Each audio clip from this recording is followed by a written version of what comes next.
Assalomu alaykum, hurmatli kuzatuvchilar. Xayrli kech hammaga. 16 avgust soat 22:50 da yozib olinyapti hozirgi efirimiz. Bugungi efirga chiqishimizdan asosiy maqsadimiz Andijon viloyat prokurori Mirodulla aka Tog'ayevichga yana minnatdorchilik bildirmoqchimiz. Minnatdorchiligimizning sababi nima? Xabaringlar bor, kuzatayotganlar bo'lsa, kecha minnatdorchilik bildirgandik. Andijon viloyat prokuraturasi binosining oldida viloyat prokuraturasining xodimlariga, jonkuyar xodimlariga, viloyat prokurorimiz Mirodulla Tog'ayevichga alohida tashakkurimizni izhor qilgandik. Tashakkurimiz nimadan iborat edi? 3 fevral kuni hamda 3 mart kunlari Andijon viloyat prokurori nomiga bitta murojaat, bitta ariza bilan murojaat qilganmiz. Murojaatimiz davlat tashkilotlarining noqonuniy harakati yo harakatsizligi bo'yicha murojaat qilgandik. Murojaatimiz oradan 2-3 oy o'tsa ham ko'rib chiqilmadi. Hech kim bu arizani taqdiri bilan qiziqmadi. O'zbekistonda qonun ijrosini bir xil ta'minlaydigan tashkilotlarning o'zi bizning murojaatimizga bepisandlik bilan panda ortida qarayapti. Nima yozding, kimsan degan javob ham bergan yo'q. Shuning uchun viloyat prokurorimizga tashakkurimizni izhor qilgandik. Viloyat prokuraturasining oldida turib. Mana bugun kun bo'yi telefonlar bo'ldi, hujjatlarni olib ko'rsak bo'ladimi, tanishsak bo'ladimi dedi. Vaholanki viloyat prokuraturasida bor bunday hujjatlar, hammasi to'liq. Lekin aynan mendan olishdi, ma'qul ko'rishdi, biz taqdim etdik hammasini.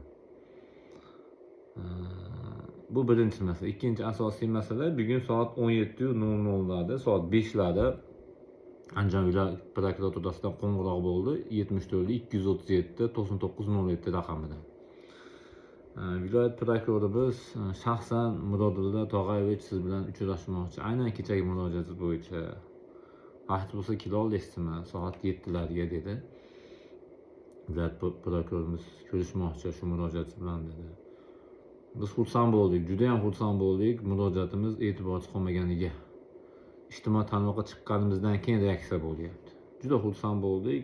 Albatta boramiz deb o'zimiz aytdik. Soat 5 da aytgan bo'lsa, soat 7ga yetib borishga harakat qilib, 7lar atrofida bordik. Biz yaxshi kutishib oldi, kirdik, o'tirdik. 1 soat o'tdi yo'q, 2 soat o'tdi yo'q. Faqat o'tiribdi xolos. Prokurorimiz o'zi yo'q. To'g'ri, ishi ko'p bo'lishi mumkin, band bo'lishi mumkin. Lekin u degani insonni bitta fuqaroni chaqirib qabul qilmaslikni qanday tushunish mumkin? Shaxsan men tushunmadim bu narsani. O'zimni juda haligi odamni bir tahqirlangandek, odam ustidan kulgandek deb o'zim juda yaxshi his qilmadim. Sababki biz murojaat qilib, qonuniy huquqimizdan foydalanib, oddiy qora xalq qonun ijrosini ta'minlaydigan Andijon viloyatidagi eng yuqori mansabdorlardan biri. 4 ta eng yuqori mansabdorlardan biri desak, 4 ta yuqori mansabdorlar desak, Andijon viloyatida bittasi viloyat prokurorimiz. Andijon viloyatidagi qonun hujjatlarni hamma joyda bir xil ijrosini ta'minlaydigan inson. Chaqirdi 2 soat kutdik, hech kim bizni qabul qilmadi. Faqat kutdik, umrimiz o'tib ketishyapti. Mana inson qadri. Mana insonni vaqti qanaqa qiymatga ega viloyat prokuraturasi uchun. Buning uchun sizlarga yana bir bor tashakkurimizni izhor qilaman. Rahmat katta. 2 soat kutdirdinglar. Hech qanaqa natija yo'q. Yana 2 soat bo'lsa kutaverasdik. Keyin o'sha chaqirgan odamga o'zim e'tiroz bildim. Akajon, nima uchun qabul qilmaydigan odamda vaqti yo'q bo'lsa, boshqa bo'lsa bizni chaqirdingiz shuni. Men tushunmadim to'g'risi. Ancha biz haligi xafa bo'lishimizga haqqimiz yo'q bu insonlardan. Vaqti tig'iz odamlar, vaqti ishi ko'p odamlar. Lekin bu yerdagi odam bekorchi bir anaqa degan emas-ku. Insonni qadr, sha'ni, qadr qimmati degan narsalar bor. Mayli. Bitta ariza berib 3 oy kutsak. Arizamiz ko'rib chiqilmasa, qonunni qo'ying, mayli, qonunni qo'ying. Qonun 15 kun, 1 oy deb qo'yibdi. 15 kun muddatda javob berish kerak. Bizni oddiy arizamiz ko'rib chiqilmayapti. Yozma ravishda ariza berganmiz. O'zlari olib borishgan. Ko'rib chiqmayapti. Xo'p, arizangiz ko'rib chiqmadingiz, tushundik. Video murojaat qildik, hujjatlar bilan tanishib oldik. Rahmat, tanishdinglar. Nima uchun 2 soat bizni vaqtimizni kuttirdinglar? Odam ustidan kulgani chaqirdinglar, men tushunmadim to'g'risi. Lekin ba'zi sizlarga rahmat aytaveramiz. Tinim bilmay kecha-yu kunduz ishlayapsizlar, rahmat katta. Kam bo'lmanglar iloyim. Ota-onanglarni, farzandinglarni baxtiga doim shunaqa samimiy, yaxshi inson bo'lib yuringlar. Balki endi biz to'g'ri tushundik, bir ish chiqib qolgandir, zarur ish chiqib qolgandir.